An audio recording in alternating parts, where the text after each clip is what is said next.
سب تعریف اللہ ہی کو ہے جس نے اپنے محبوب بندے محمد صلی اللہ علیہ وآلہ وسلم پر یہ کتاب نازل کی اور اس میں کسی طرح کی کجی اور پیچیدگی نہ رکھی، بلکہ سیدھی اور سلیس اتاری تاکہ لوگوں کو عذاب سخت سے جو اس کی طرف سے آنے والا ہے ڈرائے، اور مومنوں کو جو نیک عمل کرتے ہیں خوشخبری سنائے کہ ان کے لیے ان کے کاموں کا نیک بدلہ یعنی بہشت ہے جس میں وہ ہمیشہ رہیں گے، اور ان لوگوں کو بھی ڈرائے جو کہتے ہیں کہ اللہ نے کسی کو بیٹا بنا لیا ہے۔ ان کو اس بات کا کچھ بھی علم نہیں اور نہ ان کے باپ دادا ہی کو تھا۔ یہ بڑی سخت بات ہے جو ان کے منہ سے نکلتی ہے، اور کچھ شک نہیں کہ یہ جو کچھ کہتے ہیں محض جھوٹ ہے۔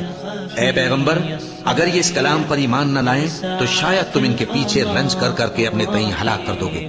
جو چیز زمین پر ہے ہم نے اس کو زمین کے لیے زینت بنایا ہے تاکہ لوگوں کی آزمائش کریں کہ ان میں کون اچھے عمل کرنے والا ہے، اور جو چیز زمین پر ہے ہم اس کو نابود کر کے بنجر میدان کر دیں گے۔ کیا تم خیال کرتے ہو کہ غار اور لوح والے ہماری نشانیوں میں سے عجیب تھے؟ جب وہ نوجوان غار میں جا رہے تو کہنے لگے کہ اے ہمارے پروردگار، ہم پر اپنے ہاں سے رحمت نازل فرما اور ہمارے کام میں درستی کے سامان مہیا کر۔